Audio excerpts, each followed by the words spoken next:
And then like मतलब मैं ऐसे स्टेज पे खड़ा था कि अगर आप सोचो कैरियर स्टार्ट नहीं हुआ और बैंकरप्ट हो गए। कॉर्पोरेट गवर्नेंस एक बहुत बड़ा इशू है। आप सोचिए one of the classic case है सत्यम, इतनी बड़ी कंपनी जो कि यूएस में भी लिस्ट हो गई, ठीक है, and one of the first companies to get listed on the Nasdaq exchange.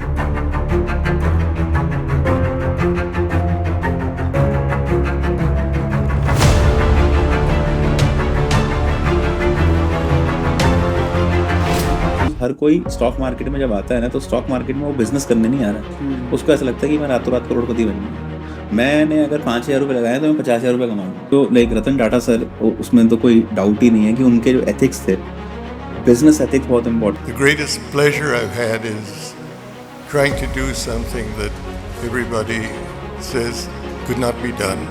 Social media का ज़माना है, एआई इतना बड़ा है। आज एनवीडिया देखो, पूरी भारत की अगर आप सपोज इकोनॉमी का टोटल कर लें, हमारा जो एम कैप है उसके बदले में एक अकेला एनवीडिया अकेला काफ़ी है। किस बेसिस पे? आर्टिफिशियल इंटेलिजेंस के बेसिस के ऊपर। सो आपको क्या लगता है रिलायंस कहाँ ज़्यादा बिजनेस करता है, इंडिया में या अब्रॉड? ये मेरा आपसे सवाल है। इंडिया में ज़्यादा दिखता है। इंडिया में ज़्यादा दिखता है, लेकिन एक्चुअल में आप थोड़ा सा स्टडी करिए रिलायंस को तो आपको समझ में आएगा कि 60% बिजनेस जो है वो कहाँ से आ रहा है, बाहर से आ रहा है।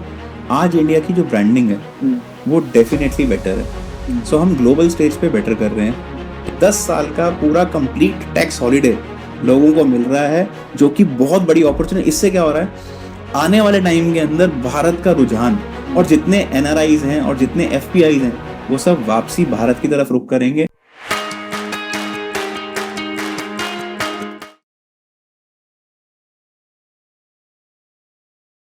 तो आज मैं हूं वरुण सर के साथ। Hello sir. Hi sir, this series is actually for the students entrepreneur जो मार्केट के बारे में कुछ टेक्निकली जानना चाहते हैं। और जितना लगभग 12-13 साल से मैं आपको जानता हूं, तो मुझे नहीं लगता कि इतना टेक्निकली किसी ने टाइम दिया होगा मार्केट को लेकर। तो सबसे पहले मैं चाहूँगा कि आप अपना जो भी आपने प्रॉफिट आइडिया की जर्नी और अपना बैकग्राउंड जो स्टार्ट किया है वो एक बार ऑडियंस को बताएं, फिर हम आज का क्वेश्चन से स्टार्ट करते हैं। देखिए लाइक जैसे तो मैं मार्केट के अंदर आया, मुझे कुछ आइडिया था नहीं, एंड आप समझिए एक 18 साल का बच्चा मार्केट के अंदर घुस गया। तो पहले वैसे शौक कब आया आपको? वैसे शौक आया जब मैं 11th स्टैंडर्ड में था। कॉमर्स में थे आप? हाँ, कॉमर्स में मैं 11th स्टैंडर्ड में आया तो हमारी जो इकोनॉमिक्स की टीचर थी, मैम ने पहली बार बताया कि एक शेयर होता है, 100 रुपये का शेयर लिया और वो शाम तक 110 रुपये का जा सकता है। तो मतलब एक बनिया बुद्धि दिमाग जिसे कहते हैं, तो हमारे दिमाग में एकदम से एक आइडिया क्लिक कर दिया कि अगर मान लो 1000 शेयर खरीदे, शाम तक 110 रुपये हो गए, 10,000 बन गया। और उस वक्त तो 10,000 रुपये तो बहुत होते थे। सो दिमाग क्या चलने लग गया, पैसों में चलने लग गया।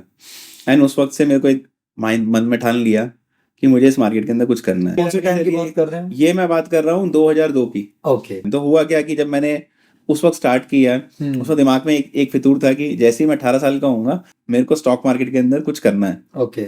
सो मैंने बड़ा लाइक पापा से कहा कि पापा जैसे ही मैं 18 साल का होऊंगा तो प्लीज आप मेरे को 50,000 रुपये दे दो और मैं उससे ट्रेड करना चालू करूंगा। एंड देन मैंने ट्रेडिंग करना स्टार्ट किया एंड 50,000 रुपये के 58,000 हो गए। देखो होता ना यार हम भी कुछ हैं। तो उसके लिए कहीं पहले कोई कोर्स किया या कुछ नहीं किया, गाइडेंस से कुछ नहीं किया एक्चुअली में। बस लाइक एक डीमैट अकाउंट खुलवाया और उस वक्त ये भी नहीं पता था डीमैट अकाउंट क्या होता है, ऑनेस्टली कि ट्रेडिंग और डीमैट अकाउंट कुछ होता है, ऐसा कुछ आइडिया नहीं था। तो पूछा कि अच्छा ये ऐसे ऐसे अकाउंट होता है, थोड़ा सर्च किया, देखा कि ये ऐसे डीमैट अकाउंट खुलता है, एक डीमैट अकाउंट खुलवा लिया।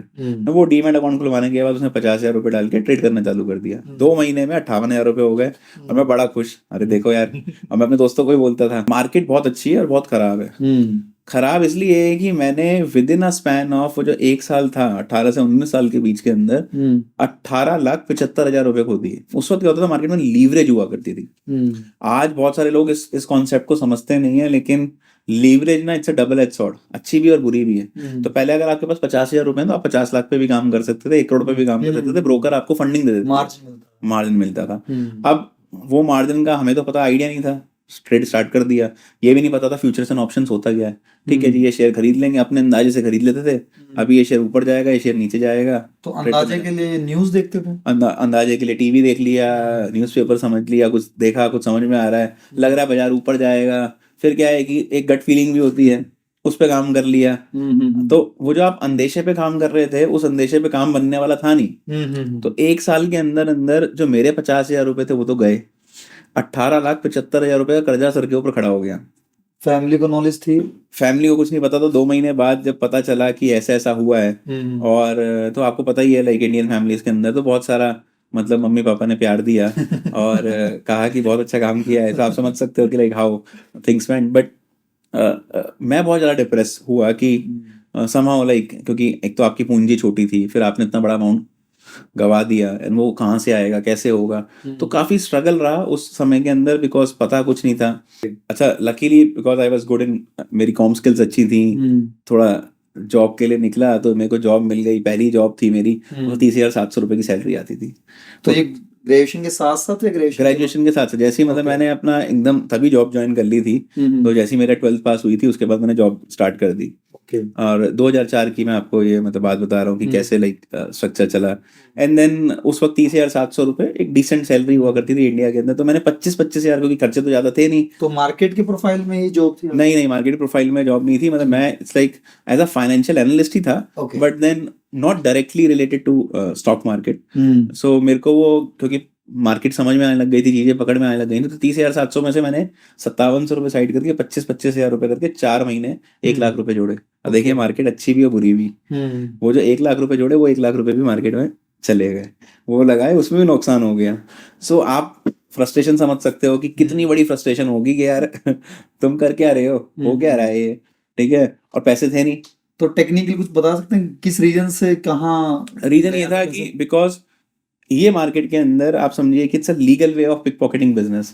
आज आप भी पैसा कमाना चाहते हो, मैं भी कमाना चाहता हूँ, और जितने भी लोग हैं वो सब पैसा कमाना चाहते हैं। अब अगर आपको पैसा बनाना है तो क्या है कि हर कोई ये चाहता है ना कि मैं बनाऊं, और अगर आपके पास नॉलेज नहीं होगी तो ऑटोमेटिक सी बात है कि आप हो गए उस मार्केट के अंदर। तो हम ऐसा सोचते हैं कि हम ऐसा कर लेंगे, फिर क्या होता है कि जब आपको नॉलेज नहीं होती तो आपकी पोजीशन साइजिंग, आपकी रिस्क मैनेजमेंट और आपका टेम्परामेंट उतना स्ट्रांग नहीं होता, तो आप चीज़ों को समझ नहीं पाते। एंड देन लाइक मतलब मैं ऐसी स्टेज पे खड़ा था कि आप सोचो कैरियर स्टार्ट नहीं हुआ और बैंकरप्ट हो गए।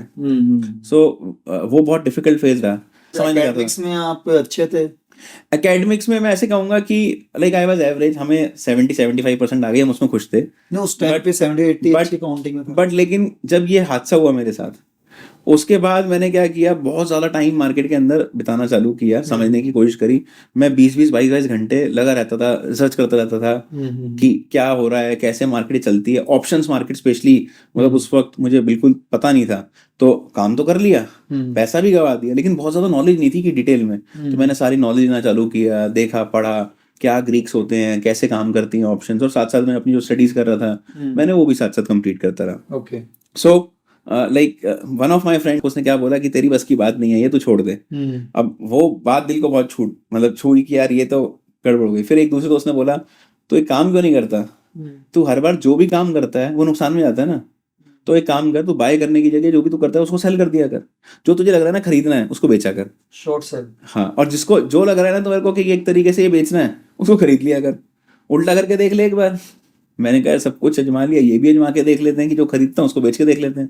मैंने मार्केट के अंदर ऑप्शन सेलिंग चालू कर दिया, शॉर्ट सेलिंग जिसको हम बोलते हैं। नाउ लकीली कहते हैं ना कि ब्लेसिंग इन डिस्गाइज, मैंने ऑप्शन बेचना चालू किया, लीवरेज होती थी तो वो लीवरेज फायदा करने लग गई। कैसे, मैं दूर दूर की ऑप्शन को सेल करता था उस वक्त, और प्रीमियम ज्यादा होता था क्योंकि मार्केट के अंदर ऑप्शंस के बारे में लोगों को नॉलेज नहीं थी। किसी को बोलते थे कॉल पुट क्या होती है पता नहीं होता था। आज तो यूट्यूब 2020 के बाद तो बहुत ज्यादा फर्क पड़ गया, बट उस वक्त किसी को नॉलेज नहीं होती थी इस चीज की। तो उस टाइम ऑप्शन भी शायद मंथली होता था, मंथली कॉन्ट्रैक्ट होते थे। तो जब मंथली कॉन्ट्रैक्ट होते थे तो लोगों को, मतलब हम लोग तो वेट करते थर्सडे को, हम लोग अपना पैसा डबल कर लेते थे हर थर्सडे को। रीजन बीइंग लीवरेज होती थी, 100 गुना तक का लीवरेज मिल जाता था। अगर मान लो आपके पास 1 लाख रुपए तो आप 1 करोड़ पे काम कर सकते हो। और दूर दूर की ऑप्शन में प्रीमियम भी अच्छा आता था, बिकॉज मार्केट के अंदर एफिशिएंसी जो थी नहीं उतनी, लोगों को पता नहीं था, और लोग खरीद के काम करते थे। खरीद के क्यों काम करते हैं, आज किसी के पास 500 रुपए, 5,000 रुपए, 50,000 रुपए हैं, वो ये सोचता है मैं कम पैसे लगा के ज्यादा कमा लूं। जबकि नॉर्मली क्या होता है, जो बड़ा प्लेयर है ना वो कैसीनो का मालिक है, वो क्या सोचता है कि मैं ज्यादा पैसा लगा के कम कमा लूं, एक कंसिस्टेंट रिटर्न कमा लूं। तो जब हमने ऑप्शन को बेचना चालू किया तो वो मेरे फेवर में चलने लग गई। एंड देन जिसे कहते हैं ना बाकी सारी हिस्ट्री है। होता क्या है कि वो फेवर में चलती चली गई, मैंने सारा पैसा कमा भी लिया, ग्रेजुअली लाइक अपना वेल्थ बनाना चालू कर दिया। और फिर वो जो मैं 25,000 जोड़ के मेरी एक आदत बन गई कि अच्छे शेयर्स ले लो, उसमें इन्वेस्टमेंट चालू कर दिया, उसको प्लेज करके मैं सारा मार्केट के अंदर काम कर रहा था। तो ग्रेजुअली क्या हुआ कि आपका एक बेस बनना चालू हो गया। एंड देन 2011 के अंदर मैंने प्रॉफिट आइडिया स्टार्ट करी। तो वो जो जर्नी है वो जर्नी वहाँ से बहुत अच्छी आई। तब ये भी नहीं पता था कि कैसे लाइक क्लाइंट्स आएंगे, चीज़ें होंगी, but things have turn very very good. तो ये जो पिछले मेरे लाइक 19-20 साल का एक्सपीरियंस है ना स्टॉक मार्केट का, इसके अंदर मैंने देखा कि सबसे इंपॉर्टेंट चीज़ क्या है, टेम्परामेंट, नॉलेज होनी चाहिए आपकी, और रिस्क मैनेजमेंट। अगर आप लोग मेरे से हमेशा एक सवाल पूछते हैं, सर क्या करना चाहिए, कितना रिटर्न आएगा स्टॉक मार्केट में पैसे डालेंगे? रिटर्न इंपॉर्टेंट नहीं है, इंपॉर्टेंट है रिस्क मैनेजमेंट। मेरी पूंजी अगर सेफ रहेगी तो चौका छक्का तो मैं कभी भी लगा लूंगा। अगर विकेटें गिरती रहेंगी तो क्या होगा कि आप जीत नहीं पाओगे। तो अगर आपको ये समझना है कि आपको मार्केट में सस्टेन करना है, ये गेम क्या है, सर्वाइवल ऑफ फिटेस्ट। जो सर्वाइव कर गया वो जीत जाएगा, और जो सर्वाइव नहीं करा उसके लिए तो आप समझ लीजिए कि ये मार्केट उसका पैसा लेने के लिए बैठी है। ऐसा कुआं है, कितना मर्जी पैसा डाल दीजिए सब छीन लेगी आपसे। वही मैंने कुछ रिसर्च में कुछ क्वेश्चंस प्रिपेयर किए थे कि 97% ट्रेडर्स मार्केट में पैसा कहीं ना कहीं गवाते हैं। बिल्कुल, जैसे आपने अपने एक्सपीरियंस से बताया कि initially because of lack of knowledge. तो जो भी नया मार्केट में एंट्री ले रहा है, तो ऑब्वियसली आज यूट्यूब है, गूगल है, रिसोर्सेज का ऑप्शन है, तो फिर भी रेशियो सेम क्यों है लॉस करने के रिगार्डिंग? क्यों? अब जो अगर कोर्सेज भी हैं आजकल, तो अब जो अगर मैं उस टाइम में बात करूँ तो नेट नहीं था, बट स्टिल जो गेम है वो आपने कहा कि कैसीनो के मालिक के हाथ में है। तो नया ट्रेडर्स इस अगर वीडियो को देख रहा है, वो थोड़ा सीखने के टेक्निकल पॉइंट जाना चाहता है, तो उनको क्या स्टेप्स थोड़े से ध्यान में रखने चाहिए? लर्निंग का मेथोडोलॉजी क्या स्टेप्स, थोड़ा सा बिगिनर के पॉइंट से अगर हम बात करें। देखो एक्चुअल में सबसे इम्पोर्टेंट बात क्या है कि आपने बोला ना कि क्यों ट्रेडर्स पैसा गवा रहे हैं। 97% जो आपने एक रेशियो बोला, क्या होता है कि ज्यादातर ऑप्शन बायर पैसा गवा रहे हैं। एंड एक और इशू सेबी की अगर आप स्टडी करेंगे, लेटेस्ट स्टडी, तो 91% ओवरऑल मार्केट की हम बात कर रहे हैं, स्पेशली एफएनओ ट्रेडर्स जो काम कर रहे हैं, वो 91% पैसा गवाते हैं। सिर्फ 9% ऐसे हैं जो पैसा कमा रहे हैं। उसमें भी जो टॉप 1 और 2% है वो मेजर पोर्शन ऑफ द पैसा लेके चले जाते हैं। ऐसा क्यों हो रहा है? ऐसा इसलिए हो रहा है बिकॉज हर कोई स्टॉक मार्केट में जब आता है ना, तो स्टॉक मार्केट में वो बिजनेस करने नहीं आ रहा है। उसको ऐसा लगता है कि मैं रातों रात करोड़पति बन जाऊँ। मैंने अगर 5,000 रुपये लगाए तो मैं 50,000 रुपये कमा लूंगा। अच्छा, फिर लोग सोचते हैं कि एक बार कमा लूंगा फिर धीरे धीरे कमाऊंगा। सो टेक्निकली प्रॉब्लम क्या है, जो आपकी ग्रीड है वो आप उसमें पैसा गवा रहे हैं। दूसरी बात, अब जब किसी ट्रेडर को अपना लॉस पहले से नहीं डिफाइन करना आएगा, उसका जो लॉस है वो बढ़ जाएगा। एंड वो क्या होता है, सोचते हैं कि चलो मेरे को 500 रुपये तो गवाऊंगा या 1,000 रुपये तो गवाऊंगा, ले लेते हैं। तो एक रिक्शे वाला भी, मान लो 50 रुपए की कोई ऑप्शन है, निफ्टी की 2 रुपए की ऑप्शन आ रही है, एक्सपायरी का दिन है, तो क्या करते हैं, रिस्क खेल लेते हैं, क्या पता मैं 2 रुपए लगा के 200 रुपए कमा लूंगा।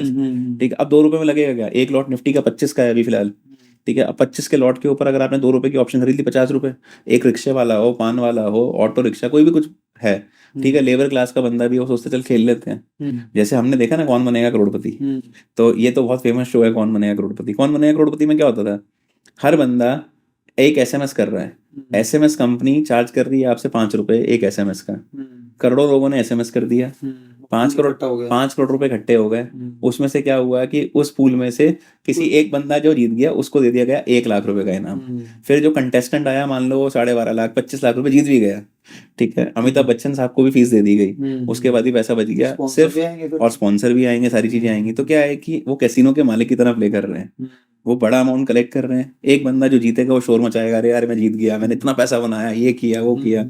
बट अनफॉर्चुनेटली क्या है कि वो जो रेशियो है, जीतने का रेशियो, लॉटरी की टिकट तो एक ही बंदा जीतने वाला था।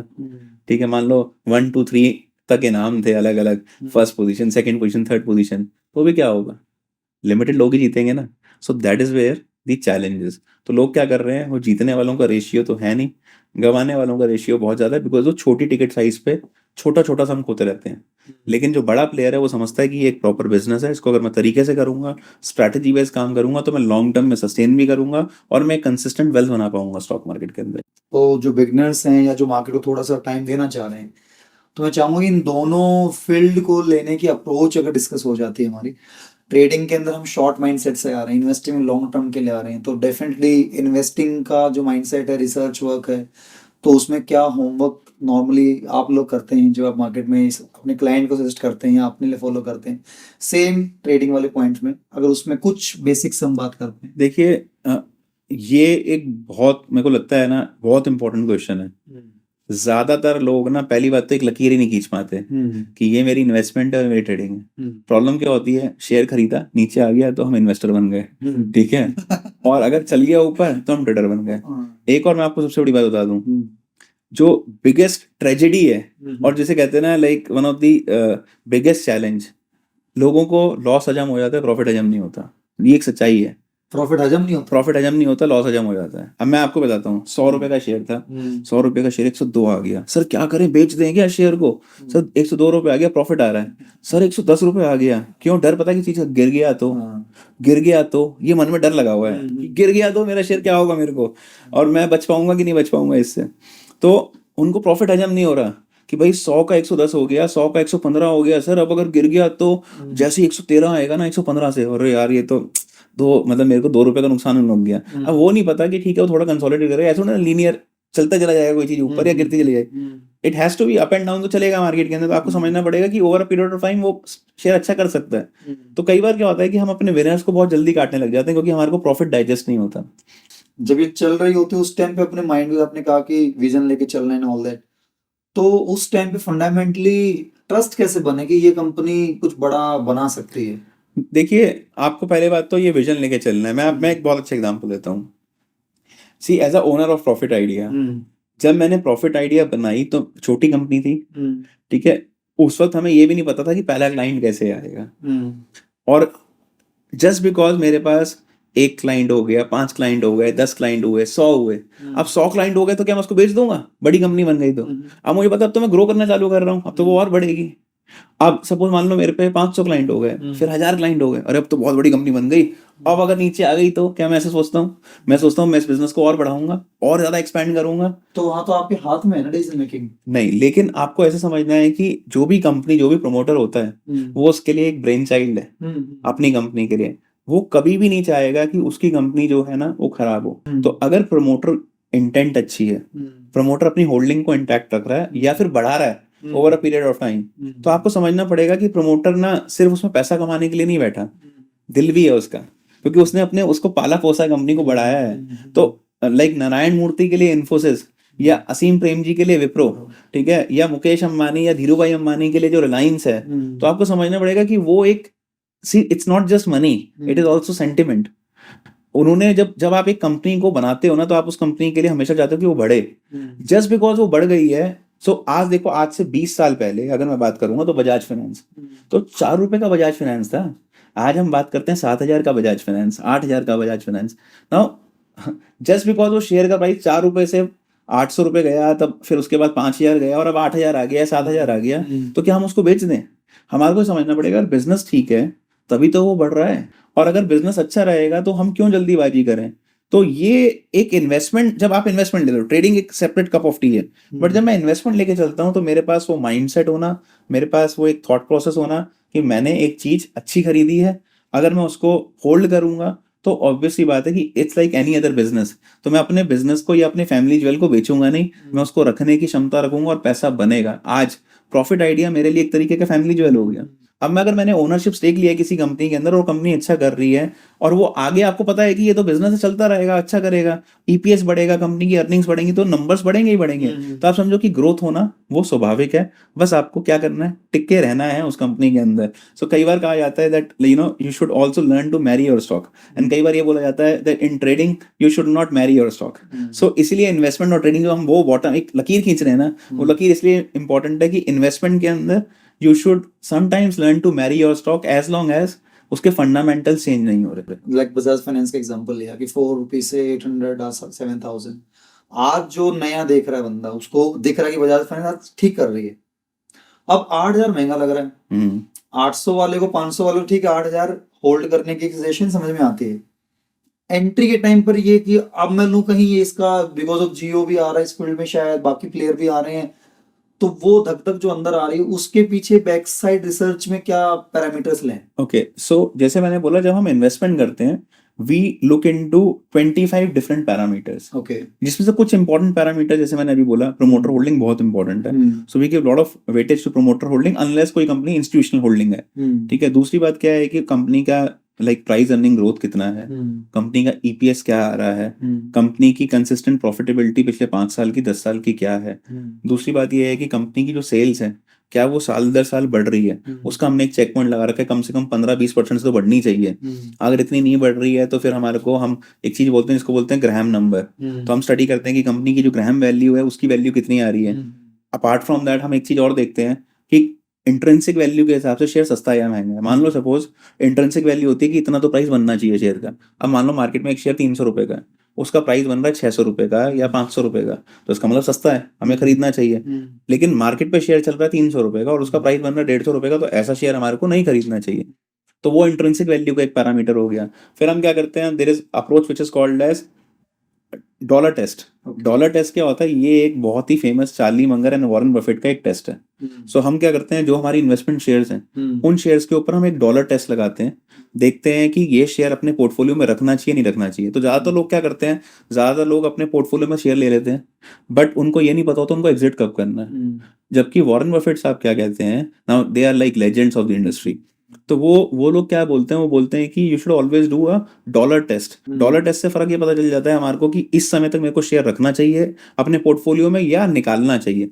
अगर कभी भी वो नंबर 1 के नीचे आ जाए तो हमें पता है कि ये टाइम आ गया, इस शेयर से बाहर निकल जाना चाहिए। लेकिन एज लॉन्ग एज वो नंबर 1 के ऊपर होता है तो हमारे को पता है कि ये शेयर के अंदर बने रहना है, कोई खतरा नहीं है, तो वो कंपाउंड होता चला जाएगा। और उसके बाद हम एक चीज करते हैं, उसको बोलते हैं टाइम मशीन वैल्यूएशन। तो टाइम मशीन वैल्यूएशन पे चेक करते हैं कि ये शेयर एक्चुअल में अगर आज इतने का है तो आज से 5 साल बाद कितने का होगा, 10 साल बाद कितने का होगा। और फिर उन मॉडल्स को देखते हैं कि क्या वो जस्टिफाइबल नंबर्स हैं या नहीं है। और हम जो कंपनी कर रही होती है ना उस कंपनी से भी आधा कर देते हैं। तो सपोज मान लो कंपनी की ग्रोथ रेट है 25% की, हम 12.5% से देखते हैं और उसके बाद देखते हैं क्या तब भी ये शेयर में को जस्टिफाई कर पाएगा कि नहीं कर पाएगा। नाउ मल्टीपल पैरामीटर्स लगाने के बाद if the answer is yes तो हम उस शेयर को खरीदते हैं, अगर आंसर नहीं है तो हम उस शेयर को नहीं लेते। बट उसके बाद भी कोई गारंटी नहीं है, बिकॉज हम प्रोजेक्शंस पे काम कर रहे हैं, फ्यूचर अर्निंग्स पे काम कर रहे हैं, हम एक एनालिसिस कर रहे हैं, फोरकास्टिंग कर रहे हैं, जहां पे गलती होने का स्कोप है। एनी स्टॉक को अगर हम थोड़ा बहुत ढूंढना चाहते हैं या आपने जैसे आप सोशल मीडिया पे कुछ पोस्ट करते भी रहते हैं, अभी के लिए कुछ उसमें पैरामीटर्स या कुछ कंपनीज के ऑप्शन हम जान देखिए जैसे लाइक मैंने जो बहुत अच्छे मल्टीबैगर्स ढूंढे हैं उसके अंदर मैं बहुत सिंपल बहुत बेसिक कॉन्सेप्ट यूज करता हूँ। सेल्स ग्रोथ जो है ना कंपनी की, अगर 20% बढ़ रही है पिछले 1 साल में, 3 साल में, 5 साल में, 10 साल में, ओके, अगर वो कंसिस्टेंटली 20% से बढ़ रही है और उसका प्रॉफिट ग्रोथ भी उतने से ही बढ़ रही है।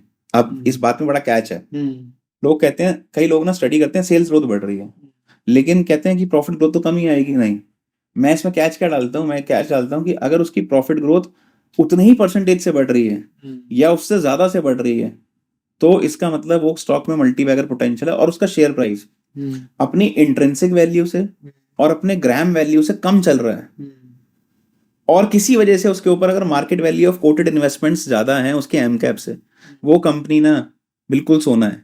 और मान लीजिए डेट भी ना हो, एक पैरामीटर, अब आपने फिल्टर लगाया, उस फिल्टर के अंदर आपके पास मे बी मैं कहता हूँ 7,000 कंपनियों में से ना आपके पास नाम कितने आएंगे, गिनती चुनती के मुश्किल से 10-15 आएंगे।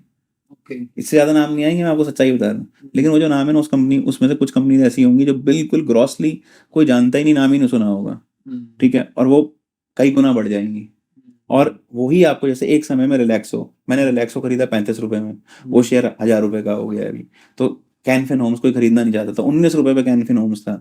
मुझे पर्सनली लग रहा है जैसे बाहर का ग्लोबल रिसेशन का टाइम चल रहा है और आईटी का मोस्टली क्लाइंट बेस बाहर है, तो आने वाले 2-3 इयर्स में कुछ नेगेटिव वॉर चल रही है, उसकी वजह से भी आपको लग रहा है कि पॉजिटिव पॉइंट? देखिए पॉजिटिव क्यों है, पॉइंट ये है कि जिस वक्त कोई नहीं लगाना चाह रहा, जिस वक्त नेगेटिविटी है और सेक्टर कोई चीज सस्ता खड़ा हुआ है तभी तो फायदा बनेगा। डिफेंस में आज से 2 साल पहले कोई लगाना नहीं चाह रहा था पैसा, तभी तो शेयर 10-10 गुना हो गए। अब मेरा जो पॉइंट आता है उसमें क्या है कि मान लो हमें एक्सपीरियंस नहीं है, हमें ये नहीं पता कि कौन सा शेयर, कौन सी कंपनी जो है वो अच्छा करेगी डिफेंस में। अब मान लो HCL भी खड़ी है, हमें BEL भी दिखती है, हमें एमटार टेक्नोलॉजीज भी दिख रही है, सर समझ नहीं आ रहा कि कौन सा शेयर लेना चाहिए। BDL खरीदें, एमटार खरीदें, HCL खरीदें, क्या ले, IT में TCS खरीदें, इन्फोसिस खरीदें, विप्रो खरीदें, टेक महिंद्रा खरीदें।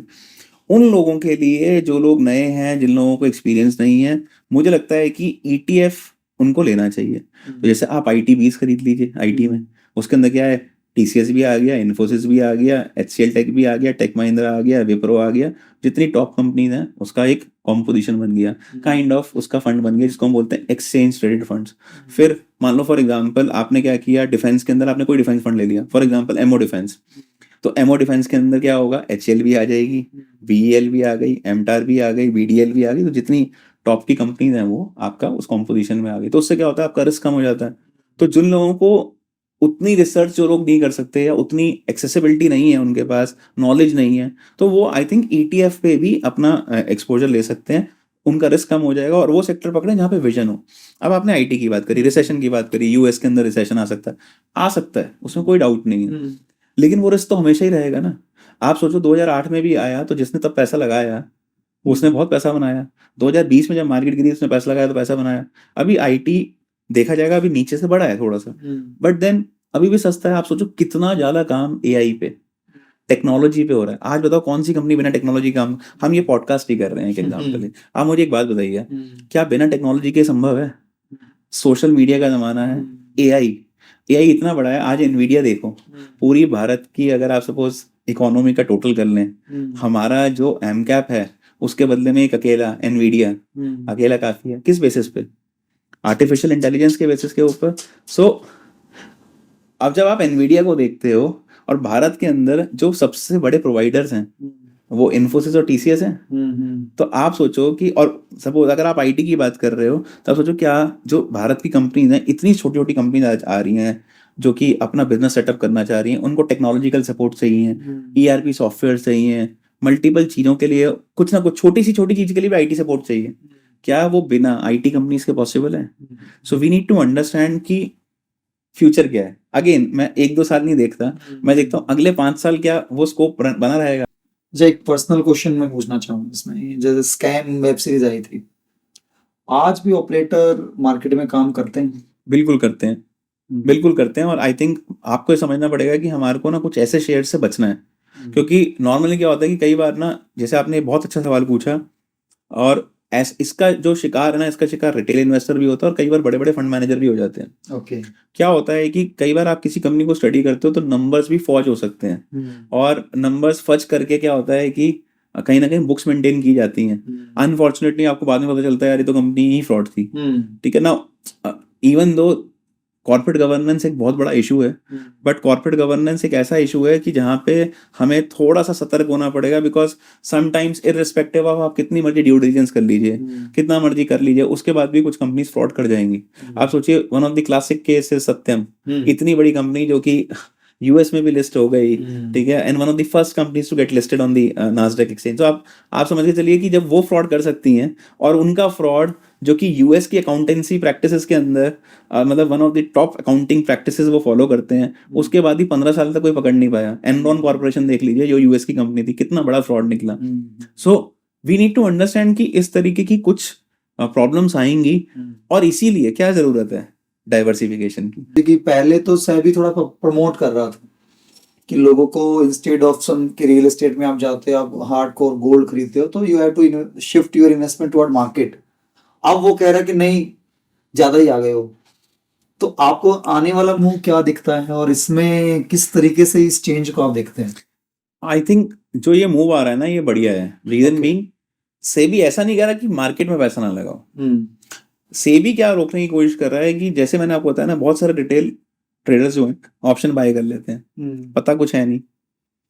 रीसेंट डेटा जो आया, उस रीसेंट डेटा के अंदर 61,000 करोड़, मैं आपको एग्जैक्ट मतलब फिगर्स बता रहा हूँ, सेबी ने जो डेटा दिया, 61,000 करोड़ का नुकसान हुआ, ठीक है। किसको? जितने भी ये ट्रेडर्स हैं, रिटेल ट्रेडर्स हैं। अच्छा, इसका फायदा किसको हुआ? इसका फायदा हुआ प्रॉप ट्रेडर्स को। तो जितने भी प्रॉप ट्रेडर्स हैं और जितने भी एक्चुअल में इंस्टीट्यूशनल ट्रेडर्स हैं, वो पैसा कमा गए। प्रॉप ट्रेडर्स 33,000 करोड़ कमा के गए हैं, और 28,000 करोड़ FII बना के चले गए उसके अंदर। तो आपको समझना पड़ेगा, जो इंस्टीट्यूशनल इन्वेस्टर्स हैं, ट्रेडर्स हैं, या आज एल्गोरिथम सेटअप्स लेके बैठे हैं जो चला रहे हैं। So unfortunately we need to have a very clear understanding कि जो रिटेलर है सेबी का कंसर्न ये है कि रिटेलर बहुत पैसा गवा रहा है, कहीं ना कहीं वो अपनी पूंजी, हार्ड एंड मनी, छोटा छोटा पैसा, किसी की सैलरी 10,000 है, किसी की 50,000 है, किसी की 2 लाख है, वो अपनी सैलरियाँ डाल डाल के पैसा गवाए जा रहे हैं। सो वो उनको प्रोटेक्ट करना चाह रही है, लेकिन वो इन्वेस्टमेंट को मना नहीं कर रही। सो इन्वेस्टमेंट करने में सेबी मना नहीं कर रही, बट वो इतना वार्न करना चाह रही है कि कई बार वो छोटी कंपनीज आ रही हैं, एसएमई कंपनीज आ रही हैं, हमें उसका आइडिया नहीं है, लोग उसमें पैसा डाल देते हैं जस्ट बिकॉज एक आईपीओ आ रहा है, फ्रेंजी चल रही है मार्केट के अंदर, आईपीओ खुलता ही डबल है, लोग क्या सोचते हैं कि अच्छा पैसा डाल देते हैं, बड़ा पैसा बन जाएगा। अब ओला इलेक्ट्रिक का लेकर भी एक नेगेटिविटी चल रही है कि उसकी स्कूटर का रिस्पॉन्स अच्छा नहीं आ रहा है। तो यहाँ पर मेरे को पर्सनल लगता है कि पहले फेम बनाया जाता है उस कंपनी का, खासकर जैसे स्टार्टअप कल्चर को इतना बूम मिलता है, तो इन्वेस्टर इन एडवांस तो इतना उनके बारे में जानता नहीं जब तक उनकी पब्लिक डोमेन में अभी इतना डिटेल आनी स्टार्ट नहीं हुई, बिकॉज लिस्टेड नहीं थी।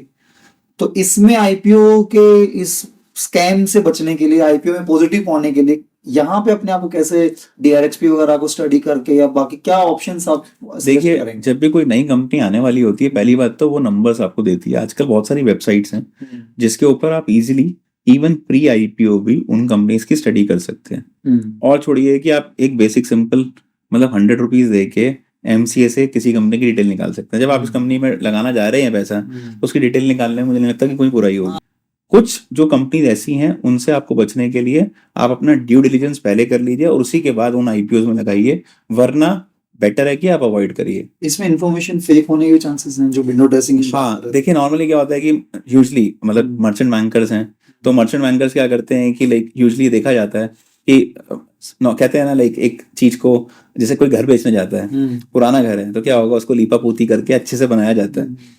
सो कई बार कुछ ऐसी कंपनीज भी आती हैं जहां पे हमें लगता है कि यस वो सिर्फ दिखने के लिए अच्छी दिख रही हैं बट अच्छी होती नहीं है।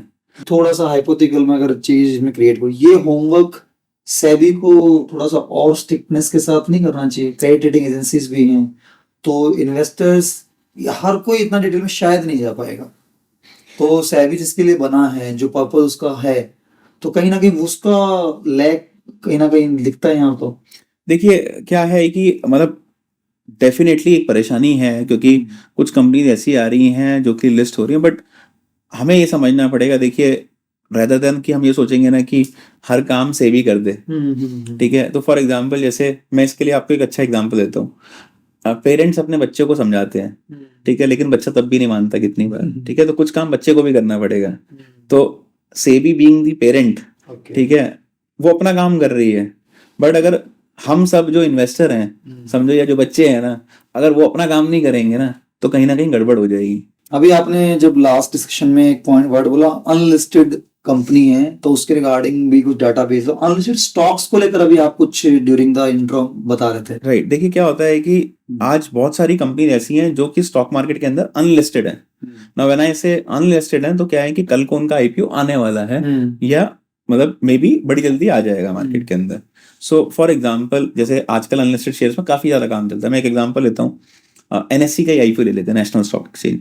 तो एनएससी का आईपीओ अगर आप देखोगे तो काफी समय से लाइक मार्केट में चल रहा है कि भाई आने वाला है, अप्रूवल हो गया है। सो ये जो चीज है, इससे क्या होता है कि यहाँ पे भी बाइंग सेलिंग होती है।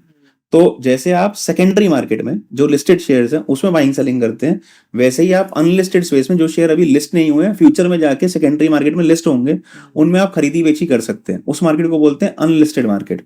तो वहां पे क्या होता है कि शेयर आपके डीपी में आ जाते हैं जब आप सब्सक्राइब करते हैं। अब इसका एक प्रोसेस होता है, जब आप शेयर को अप्लाई करते हैं तो एक एसपीए बनता है। SPA cell purchase agreement. वो सेल परचेज एग्रीमेंट बनने के बाद आपके पास शेयर T+2 पे या जो भी मतलब कंपनी का एक होराइजन होता है उसके हिसाब से आपके डीपी में शेयर आ जाते हैं। फिर उसके बाद आप उनको जैसी लिस्ट होगा तो आप उसको ट्रेड कर सकते हो, बाय सेल कर सकते हो। बट उसके बीच में मान लो आपने कोई अनलिस्टेड शेयर ले लिया और जब आपने खरीदा तब उसका प्राइस था 1,000 रुपए, आज उसका प्राइस हो गया 1,200 रुपए। आप उसको बेचना चाहते हो तो आप बेच भी सकते हो, तो वो काम भी हो जाता है। वो एक तरीके से काइंड ऑफ अनलिस्टेड स्पेस है जहां पे लोग बाइंग एंड सेलिंग कर रहे हैं, just like secondary market. Indian economy के अंदर रिटेल पावर बढ़ रही है और इकोनॉमी हमारी जो वर्ल्ड की सबसे फास्टर ग्रोइंग इकोनॉमी है।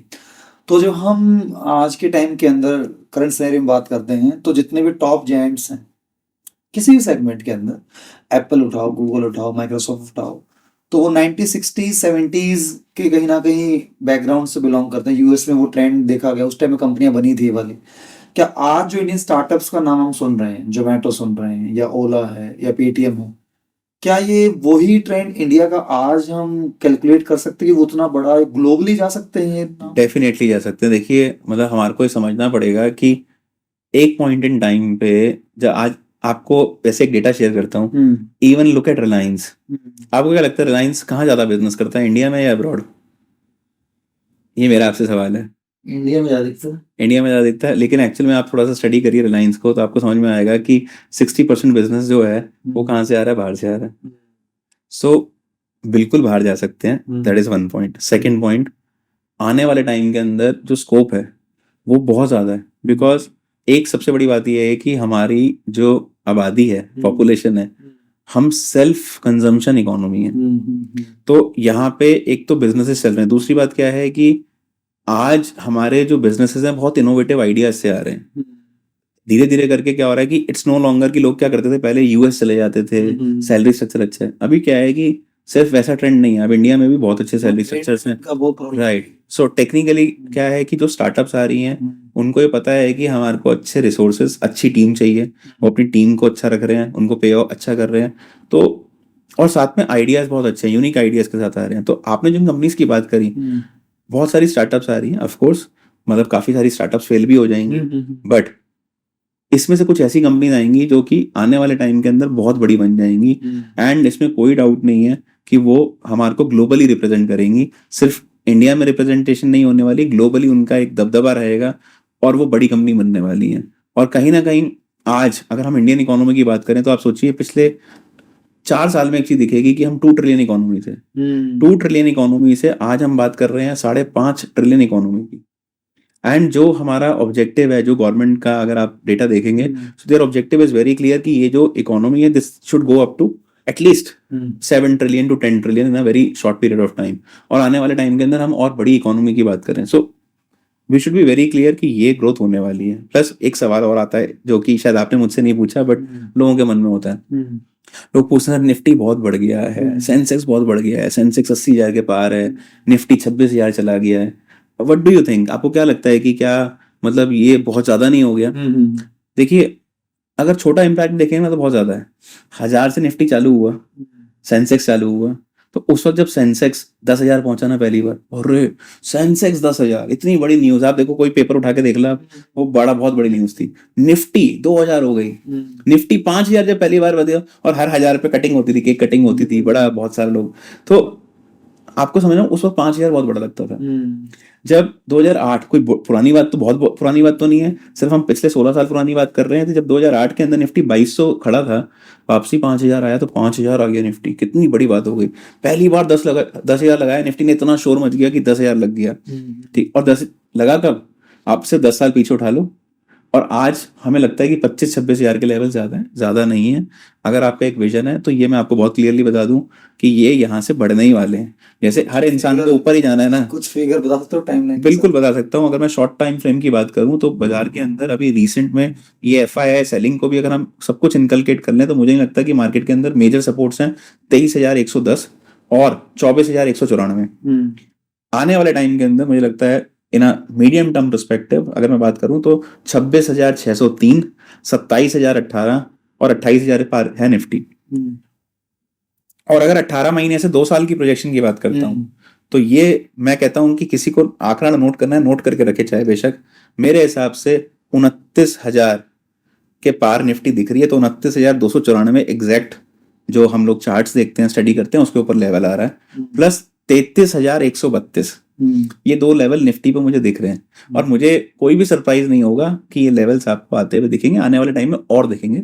बट ये कुछ मीडियम टर्म्स लेवल्स हैं जो हमें लगता है कि बाजार में आने चाहिए। मेरी क्वेश्चन लिस्ट में एक नहीं था क्वेश्चन, बट आपने जितने पॉइंट्स बोले क्वेश्चन पॉलिटिकल आ गया है, पूछ सकता हूँ? हाँ बिल्कुल पूछ सकते हैं ना। आपने GST, डिमोनेटाइजेशन और इंडियन इकोनॉमी बात की, तो क्या इसमें मोदी की जो गवर्नेंस है वो रिजल्ट दे रही है या फिर टाइम ही हमारा ऐसा चल रहा है जिसमें पॉजिटिव रिस्पॉन्स आने ही थे? देखिए एक चीज अच्छी जो हुई है, सो आई विल नॉट से कि लाइक कौन सी पार्टी ने की क्या किया। इंपॉर्टेंट बात यह है कि आज इंडिया की जो ब्रांडिंग है वो डेफिनेटली बेटर है। सो हम ग्लोबल स्टेज पे बेटर कर रहे हैं, ठीक है।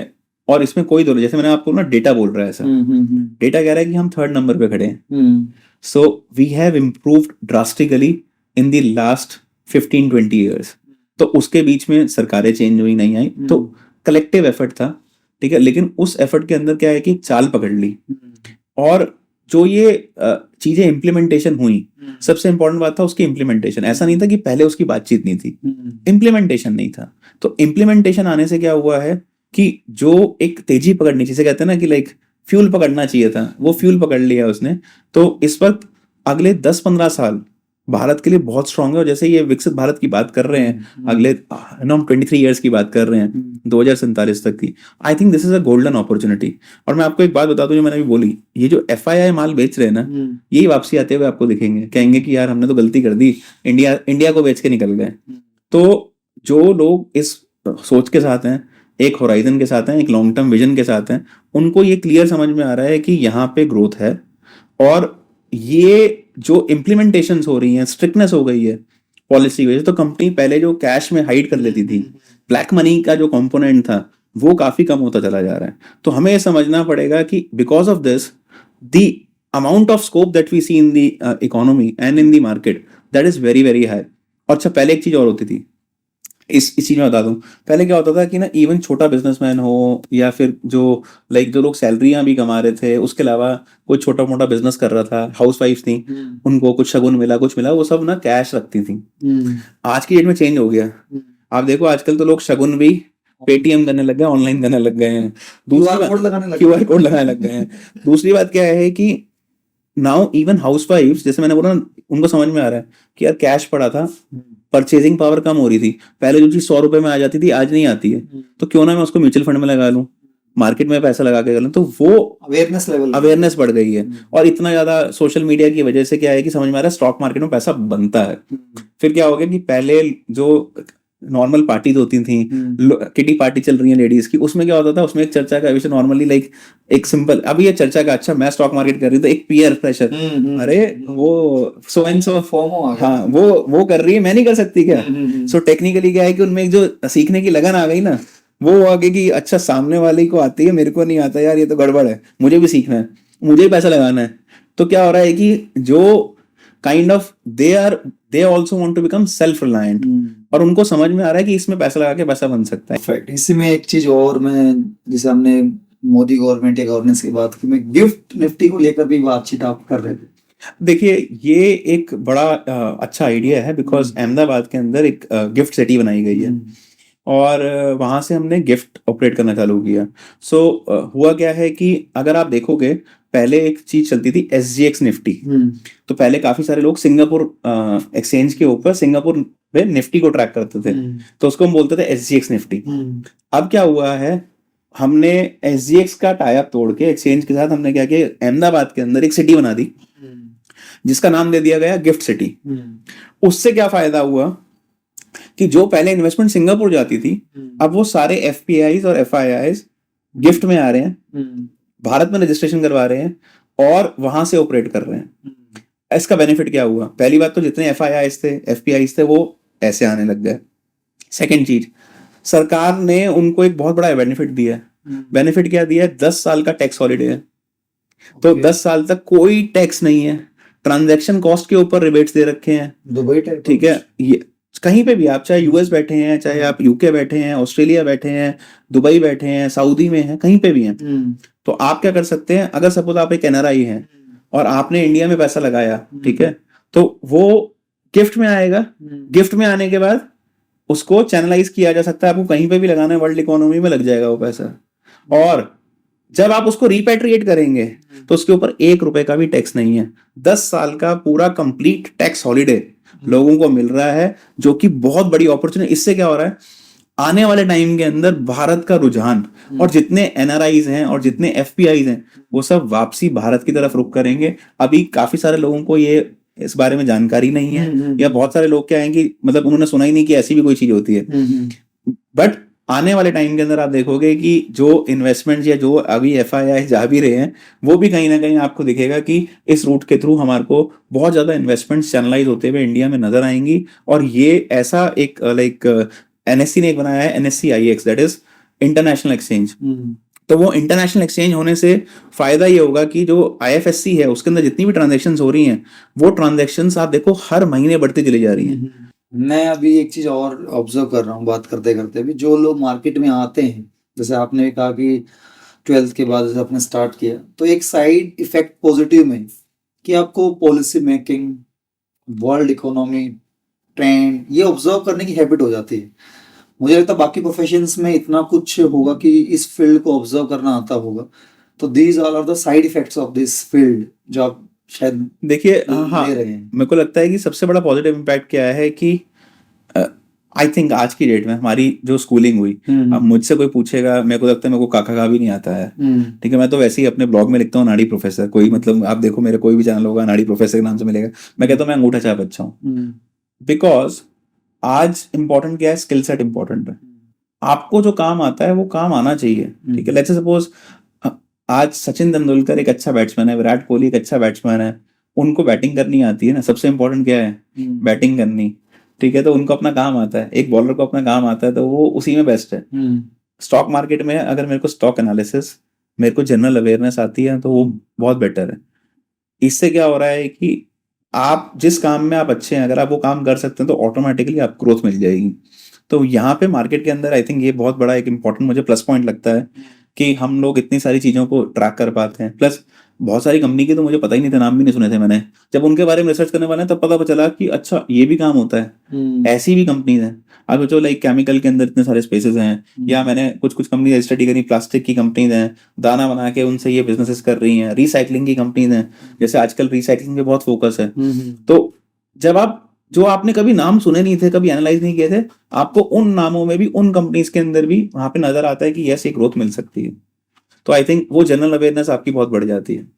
रतन टाटा सर की जो बातें, तो अब टाटाज, अंबानीज, अगर ये हम बात करेंगे आइडियोलॉजी को लेकर, आपने क्या ऑब्जर्व किया, कंपनीज में क्या आपने ऑब्जर्व किया, तो वो क्या डिफरेंशिएशन आपको लगता है? पैसा तो दोनों के पास है, लेकिन जिस तरीके से टाटा को ट्रिब्यूट मिला, शायद अंबानी का आइडियोलॉजी डिफरेंट रही।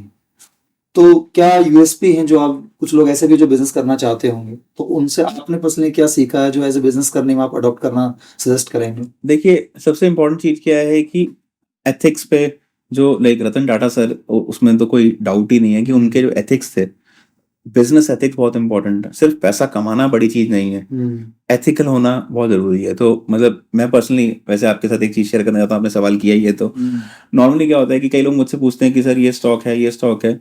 मैं सब स्टॉक्स में पैसा नहीं लगाता। मैं आपको एक बात बताता हूँ, जैसे कई बार कोई कंपनी है एग बनाती है, ठीक है, या उससे बिजनेस करती है, या कोई स्लॉटर हाउस की कंपनी है, ठीक है, जो लाइक इस तरीके का काम है, तो मुझे लगता है कि कहीं ना कहीं मेरे अपने पर्सनल एथिक्स उस चीज को अलाउ नहीं करते, तो मैं उन बिजनेस में पैसा नहीं डालता, ठीक है। So now everybody can have different like in terms of, उनके लिए आइडियोलॉजीज अलग हो सकती हैं।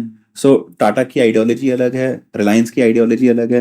तो अभी लास्ट कंक्लूड पॉइंट में एक पर्सनल क्वेश्चन मैं पूछना चाहूंगा। इतना कुछ आप मैनेज कर रहे हैं, इतने क्लाइंट बेस मैनेज कर रहे हैं, तो पर्सनल वर्कलोड, स्ट्रेस, इन सबको आप कैसे मैनेज करते हैं? वैसे मुझे पता आप स्पिरिचुअल काफी हैं, तो स्टिल कभी कभी लगता है कि यार ज्यादा हो गया या फिर थक गए, तो वो एक, अगर आप कंफर्टेबल, देखिए हाँ, मतलब ऐसा नहीं है कि वर्कलोड नहीं होता या स्ट्रेस नहीं होती है, मतलब स्वाभाविक है। बट लाइक ऑफ लेट मैंने पिछले कई सालों के अंदर एक प्रैक्टिस फॉलो करी। वो प्रैक्टिस क्या थी कि आई हैव डिसाइडेड कि भाई मेरे को ना ये चीज करनी है, ये चीज नहीं करनी। सो पहले मैं मल्टीपल लाइक कॉलेजेस भी जा रहा था, I was taking lot of session. So आपको कहीं ना कहीं एक लाइन ड्रॉ करनी पड़ती है कि ये करना है, ये नहीं करना है। सो मैंने उसको थोड़ा टोन डाउन किया कि जिससे कि मेरा वर्कलोड कम हो जाए। उसके अलावा हम ऑटोमेशन पे बहुत मूव करें। तो आज लाइक हम जितना काम पहले कर रहे थे ना, ऑनेस्टली मैं आपको बताऊं, आज से अगर 5 साल पहले हम जो काम कर रहे थे, आज मैं उससे 10 गुना ज्यादा काम कर रहा हूँ। लेकिन हमने सब चीजें ऑटोमेट कर दी। तो हमने ऑटोमेशन पे काम कर दी जिससे स्ट्रेस कम हो। हमने अपनी रिस्क मैनेजमेंट पे बहुत ज़्यादा फोकस किया, सॉफ्टवेयर्स के ऊपर मतलब काफ़ी काम किया, सो दैट चीज़ें ऑटोमेट हो जाएं। तो आज क्या है कि हम लोग ऑटोमेशन के through, with the help of better softwares, better risk management, we are able to work better, जिससे स्ट्रेस भी कम हुआ और जिससे हमारा जो काम है वो कंपैरेटिवली और बेटर हो गया। नाइस सर, आपसे बात करके लिटरली बहुत अच्छा लग रहा है। Thank you so much. Definitely, thank you so much. जय श्री कृष्णा, थैंक यू।